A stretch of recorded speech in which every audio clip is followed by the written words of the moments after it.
शांति। माता जी कल कहाँ तक था? ये था अध्यारोप का करने वाला कौन है, बस यहाँ थोड़ा सा पड़ा था।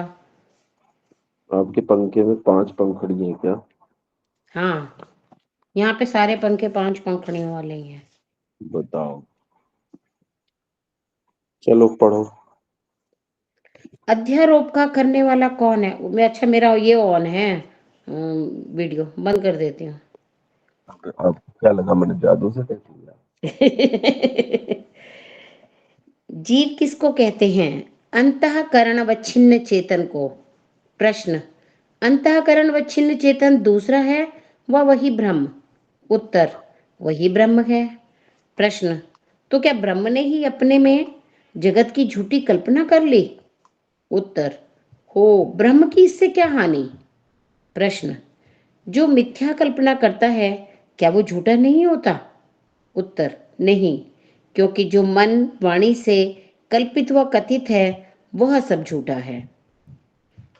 प्रश्न, फिर मन वाणी से झूठी कल्पना करने और मिथ्या बोलने वाला ब्रह्म कल्पित और मिथ्यावादी हुआ व नहीं? उत्तर, हो, हमको इष्टापत्ति है। वारे झूठे वेदांतियों, तुमने सत्य स्वरूप, सत्य काम, सत्य संकल्प परमात्मा को मिथ्याचारी कर दिया। क्या ये तुम्हारी दुर्गति का कारण नहीं है? किस उपनिषद, सूत्र व वेद में लिखा है कि परमेश्वर मिथ्या संकल्प और मिथ्यावादी है? क्योंकि जैसे किसी चोर ने कोतवाल को दंड दिया, अर्थात उल्टी चोर कोतवाल को दंडे, इस कहानी के सदृश तुम्हारी बात हुई। यह तो बात उचित है कि कोतवाल चोर को दंडे, परंतु ये बात विपरीत है कि चोर कोतवाल को दंड देवे। वैसे ही तुम मिथ्या संकल्प और मिथ्यावादी होकर वही अपना दोष ब्रह्म में व्यर्थ लगाते हो। जो ब्रह्म मिथ्याज्ञानी, मिथ्यावादी, मिथ्याकारी होवे, तो सब अनंत ब्रह्म वैसा ही हो जाए, क्योंकि वह एक रस है, सत्य स्वरूप है, सत्यमानी, सत्यवादी और सत्यकारी है। ये सब दोष तुम्हारे हैं, ब्रह्म के नहीं। रुको। देखो बताइए। कल जो प्रकरण चल रहा था, कल प्रकरण ये चल रहा था कि ब्रह्म जो है वो उसने 2 प्रकार का कर दिया। एक तो सर्वव्यापक ब्रह्म कर दिया वेदांती ने, और दूसरा कर दिया चिदाकाश ब्रह्म। और कहता है चिदाकाश ब्रह्म में चित्त विचरण करते हैं और इस चित्त के भीतर जितना परमात्मा आ जाता है वो जीव बन जाता है। तो उसमें ऋषि दयानंद ने कहा था कि भाई इससे तो उसमें अविद्या होगी कि नहीं होगी? कहा अविद्या होगी, जीव में अविद्या है, इसीलिए तो वो सर्वव्यापक ब्रह्म से अलग है। तो अब ब्रह्म में अगर अविद्या आ जाएगी तो फिर पूछा ये वही ब्रह्म है जो सर्वव्यापक ब्रह्म है या अलग है? कहा वही ब्रह्म है। वही ब्रह्म है तो ये अविद्या से युक्त हो गया। अविद्या से युक्त क्या ब्रह्म हो सकता है? बोले बस उतना ही अविद्या से युक्त होगा जितना चित्त के भीतर होगा।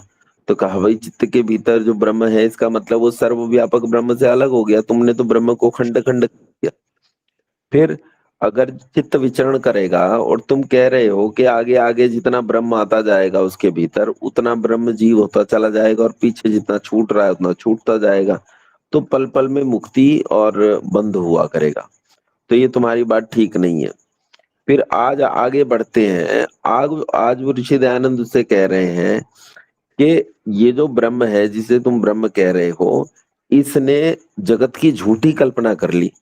तो वेदांती कहता है कि कर भी ली हो तो मुझे क्या, मुझे तो इष्टापत्ति है। इष्टापत्ति का मतलब है मुझे इष्ट से मतलब है, मुझे तो ईश्वर को प्राप्त करने से मतलब है। मुझे इससे कोई मतलब है ही नहीं कि उसपे क्या दोष आ जाता है कोई क्या नहीं। तो ऋषि दयानंद ने कहा इस तरह तो झूठी कल्पना करने वाला ईश्वर जो है झूठा मिथ्यावादी मिथ्या संकल्प हो जाएगा। वो झूठी कल्पनाएं कर रहा है। तो फिर वो कहता है वेदांती कि मुझे इसमें कोई आपत्ति नहीं है कि वो झूठा सिद्ध हो जाए या वो उसमें कोई किस प्रकार का दोष आ जाए। तब ऋषि दयानंद कह रहे हैं वाह रे वेदांतियों, तुमने ईश्वर पर ही झूठ बोलने झूठे संकल्प करने इत्यादि इत्यादि गलत आरोप लगा दिए हैं। तो तुम्हें कौन समझाए? मतलब अपनी बात को सिद्ध करने के लिए ईश्वर में लाख दोष आ जाएं तब भी वो बेचारे अपनी बात से डिग नहीं रहे। लेकिन ऋषि दयानंद दिखा दिया कि अद्वैतवादियों का जो ईश्वर है उसमें दोष कितने हैं, उसमें दोष बहुत हैं और वो दोष यहाँ प्रकट हुए हैं। ठीक है, आगे चलो।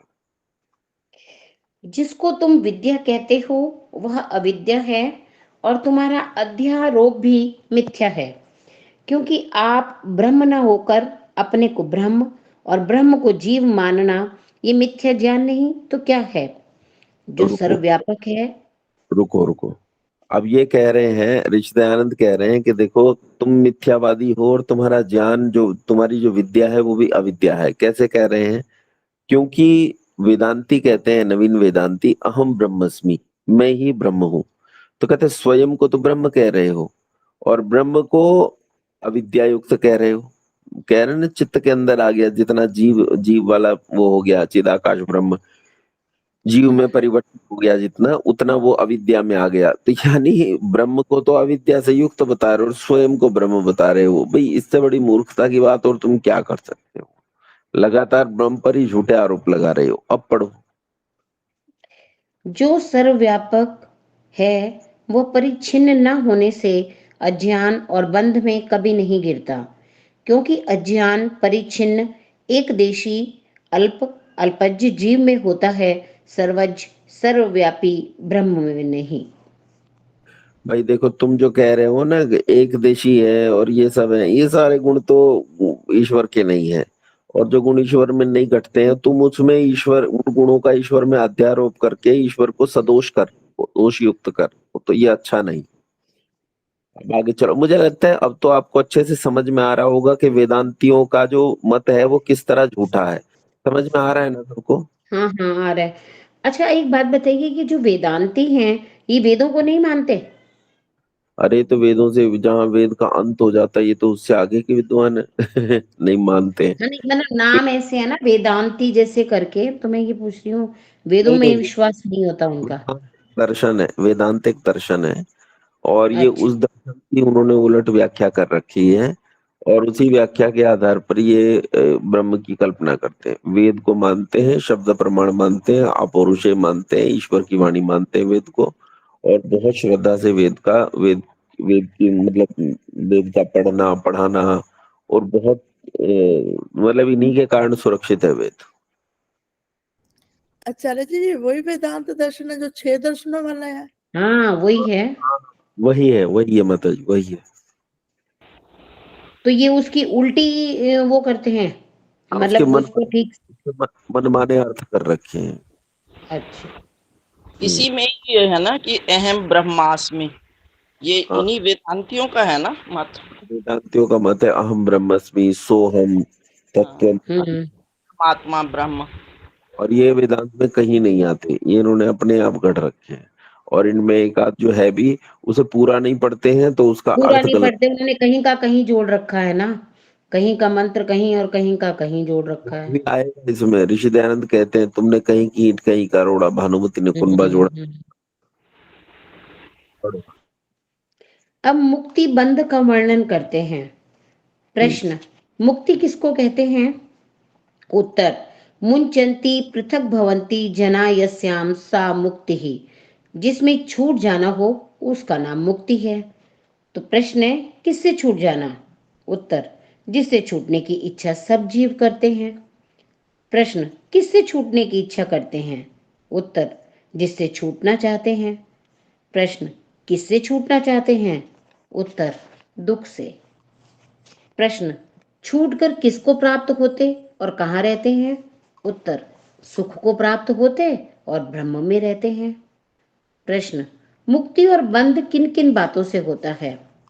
उत्तर, परमेश्वर की आज्ञा पालने, अधर्म, अविद्या, कुसंग, कुसंस्कार, बुरे व्यसनों से अलग रहने और सत्य भाषण, परोपकार, विद्या, पक्षपात रहित न्याय, धर्म की वृद्धि करने, पूर्वोक्त प्रकार से परमेश्वर की स्तुति, प्रार्थना और उपासना अर्थात योगाभ्यास करने, विद्या पढ़ने पढ़ाने और धर्म से पुरुषार्थ कर ज्ञान की उन्नति करने, सबसे उत्तम साधनों को करने और जो कुछ करें वो सब पक्षपात रहित न्याय धर्मानुसार ही करें, इत्यादि साधनों से मुक्ति और इनसे विपरीत ईश्वराज्य भंग करने आदि काम से बंद होता है। ठीक है, समझ में आ गया। इसमें से कोई बात अगर समझ में ना आई हो तो मुझसे पूछ लो। ये तो स्पष्ट है, इसमें कोई ऐसी बात नहीं है जो पहले ना आई हो। सब सब चीजें आ चुकी हैं, रिपीट हुई है सब। आगे पढ़ो मत। प्रश्न, मुक्ति में जीव का लय होता है वह विद्यमान रहता है? उत्तर, विद्यमान रहता है। प्रश्न, कहाँ रहता है? उत्तर, ब्रह्म में।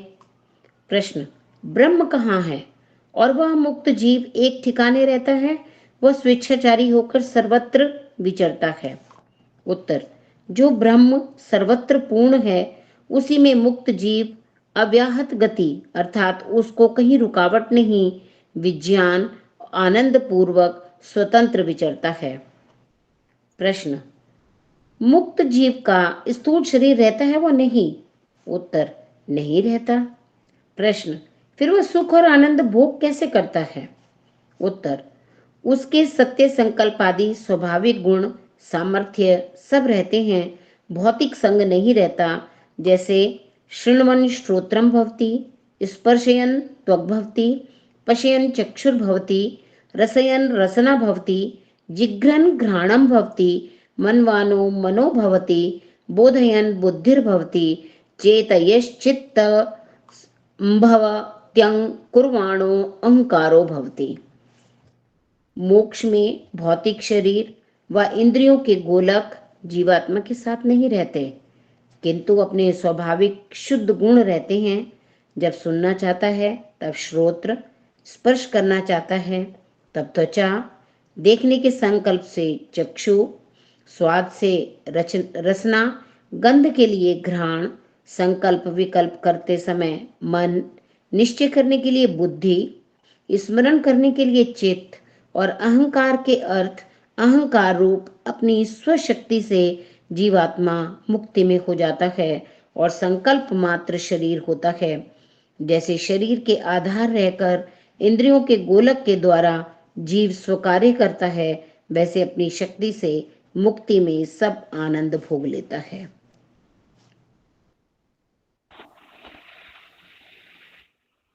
आचार्य जी लेफ्ट हो गए हैं, पता नहीं। हाँ, लग रहा है मुझे भी।